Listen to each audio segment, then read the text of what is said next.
The forest is still until a high-pitched cry cuts through the silence. It's sharp, desperate, not bird, not monkey, something smaller, something afraid. A tiny puppy bursts from the brush, tumbling, yelping, its paws too small for the uneven ground.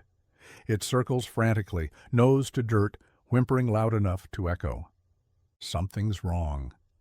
Deeper in the canopy, a mother gorilla pauses. She's mid-forage, hand full of leaves, her own infant clinging to her back. But she hears it. The sound doesn't belong here. She listens. Again, the cry. Sharp, alone, the gorilla turns. She moves toward the sound, slow and careful, brushing past ferns and tree limbs, her eyes narrowing. Her infant shifts on her back but stays silent. Even it can feel something's wrong. She follows the sound over a shallow stream, past a fallen log, into a clearing thick with vines. There, at the far edge of the clearing, a puppy, small, shaking, crying toward something she can't see. The gorilla stays back, half hidden by a tree. Then she sees it. Just beyond the brush, tied to a thick trunk with a length of frayed rope, is a mother dog. Her fur is matted with blood. One leg is swollen, the paw twisted unnaturally. Her body is thin, ribs showing beneath a coat of dirt and leaves. She doesn't lift her head, just stares blankly at the ground. The puppy races back to her, whines, nudges her neck. The dog twitches, lets out a breath. She's alive, but barely. The gorilla steps forward slightly, watching. The puppy sees her, yelps once, then hides behind its mother's body. The gorilla crouches. No growl, no charge. She watches. This isn't prey, this is pain. She moves closer, slow enough to calm the pup, low enough not to startle the dog. The rope is wound tightly around the tree trunk, a rough knot jammed into the bark. It's been there a while. The smell of old metal and blood clings to it. The gorilla reaches out, touches it. The rope is coarse beneath her fingers. She sniffs it, jerks her hand back once, then tries again. The mother dog lifts her head slightly, growls low, but it fades before it can take shape. Her body is too weak to fight. The gorilla doesn't flinch. She studies the knot. The puppy barks again, short and sharp. The gorilla glances at it, then looks back to the rope. She tugs once. It doesn't budge, but she's not leaving. She sits beside the tree, watching the pup cry, the mother shiver, the rope strain against the bark. Somewhere behind them the forest rustles. Something is coming. But for now, it's just the whimper, the rope, the pain, and a mother gorilla who didn't have to stop, but did. The puppy's cries slow to a soft whine. It presses close to its mother, tail low, trembling. The mother dog lets out a faint moan, eyes half closed, too weak to respond. The rope bites into her side. The knot is wound tightly around the tree, twisted through with old twine, a broken chain, and something sharp embedded in the bark. The mother's front paw is bleeding where she tried to chew through it. She gave up hours ago. The gorilla inches closer. She's massive, powerful, but every movement is slow, deliberate. Her infant stays clutched to her back, peeking over her shoulder. The gorilla reaches out again, touches the rope with both hands. She pulls, gently at first. The mother dog growls. A low, tired warning. The gorilla stops, backs off slightly. She waits, watching. The puppy noses its mother's side. She groans, but doesn't move. The gorilla tries again. This time, she lifts the rope away from the bark, just a few inches. The fibers creak. Sap oozes from the gouged trunk. She tilts her head, studying the knot. Her fingers move slowly, tugging at different strands. She's not just pulling now. She's trying to understand. The mother dog's eyes flutter open. Her gaze meets the gorilla's. There's no panic, just exhaustion. And something else. Recognition. The gorilla makes a soft grunt, not aggressive, not loud. A maternal sound, the one she uses when her own infant stirs in the night. The puppy whimpers again. It doesn't bark this time. It just watches. The gorilla shifts position, anchoring her foot against the tree. She pulls harder. The knot doesn't give. She bares her teeth. not in anger, but effort. Pulls again, a sharp snap. The chain embedded in the bark comes loose. Rust flakes scatter. The rope slackens, but not enough. She sniffs at the base, bites down, gnaws slowly, teeth working through dirty fibers, saliva mixing with dirt and old blood. Minutes pass. The forest around them listens.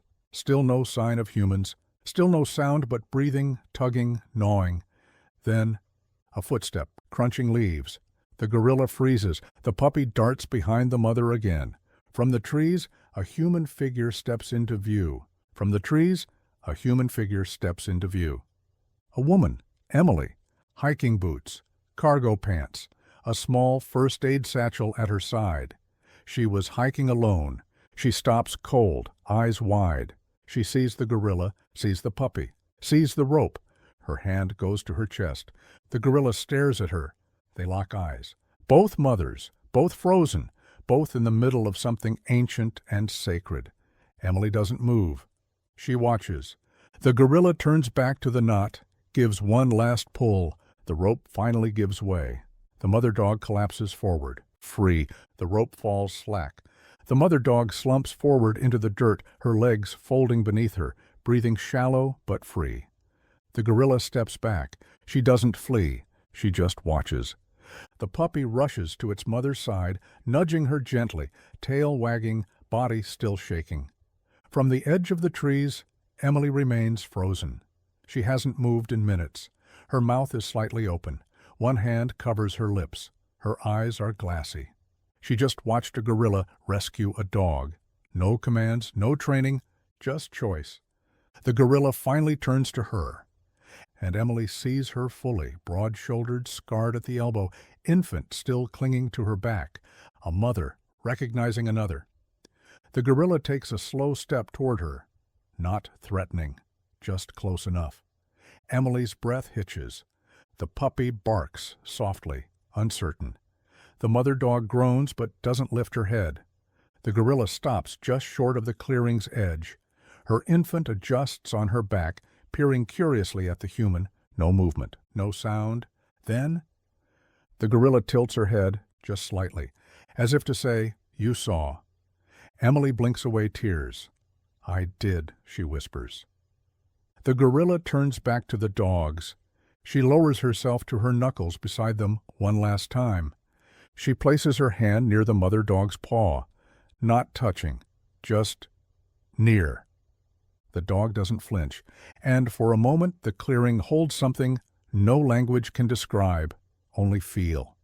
Then, without noise, without drama, the gorilla rises, turns toward the trees, and walks away. Her infant clings tighter as she disappears into the brush.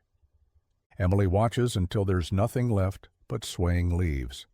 She drops to her knees beside the dogs. The puppy licks her hand. The mother dog opens her eyes, just barely.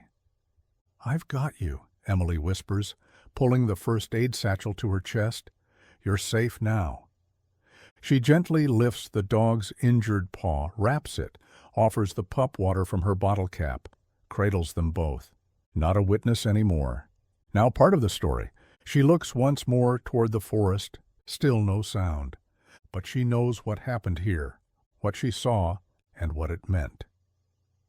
Emily stays on her knees beside the mother dog, breath unsteady, mind still reeling from what she witnessed. The clearing is quiet now. No movement in the trees, no rustling. The gorilla is gone. But the feeling she left behind still lingers, thick as fog, heavy with something ancient. Emily gently cradles the puppy, who wiggles in her arms but doesn't bark. His tail wags once, then stills. She sets him beside his mother, who groans softly, eyes fluttering open.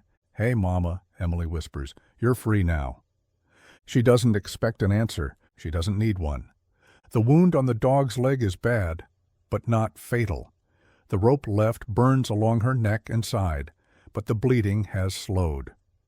Emily unzips her satchel, unwraps gauze, works carefully. She speaks in murmurs, low and slow, like she would to a scared child. All the while she glances at the trees, No sign of the gorilla, no sound. Still, she can't shake the sense that she's being watched, not in fear, in care. She wipes dried blood from the dog's face, feeds the pup a sliver of protein bar soaked in water.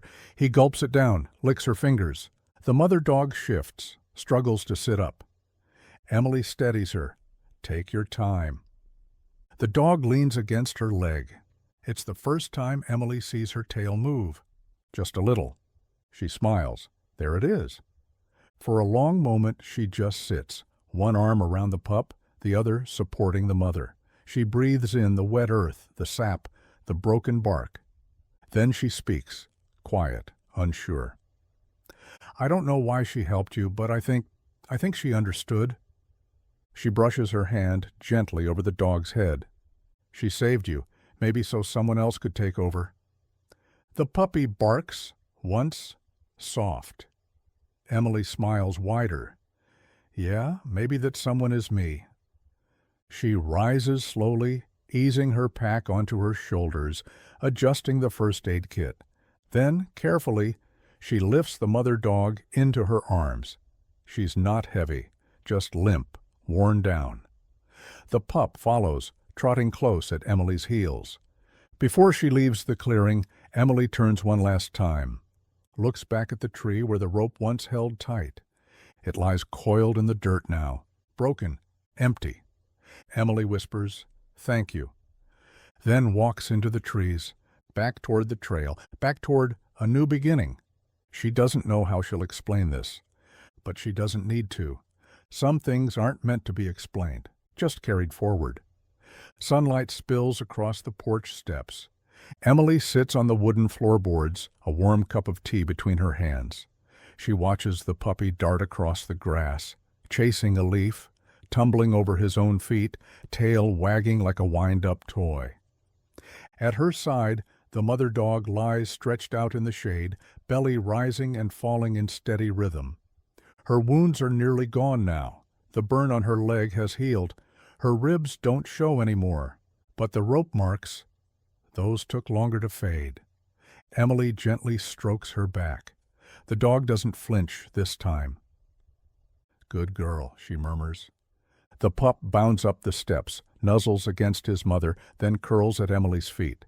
He licks her ankle and lets out a tiny huff, settling into sleep. It's been 3 weeks. Emily never found out where the mother dog came from. No collar, no chip, no posters. She was abandoned, forgotten, but not anymore. Emily named the mother dog Willow and the puppy Sprout, and now they're home. Sometimes in the early morning, Willow stares into the trees that line the edge of the yard, not barking, not anxious, just watching. Emily watches too. Once she thought she saw something, movement between the trunks, a shadow, 2 eyes in the brush. But when she stepped closer, there was nothing. Still, she knows, she remembers. Every moment, every sound. The gorilla didn't just free Willow, she passed something along, a message, a responsibility. And Emily accepted it. Now she carries it, without rope, without chains. Just love, just choice. The puppy stirs in his sleep, legs twitching, as he dreams. Willow shifts closer, placing a paw over his back. Emily leans her head against the post and closes her eyes. The forest is quiet, but it's never truly silent. And somewhere out there, a mother gorilla walks with her child among the leaves through the light, listening for cries that don't belong. Because not all heroes stay. Some step in only for a moment, long enough to change everything. Some mothers carry their young. Others carry what the world left behind. The gorilla didn't owe that dog anything. She didn't ask questions. She didn't walk away. She heard a cry. She answered, and in doing so, passed a life into gentler hands.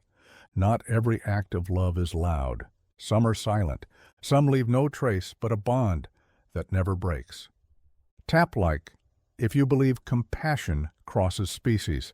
Hit subscribe for more stories of animal instincts and unexpected heroes.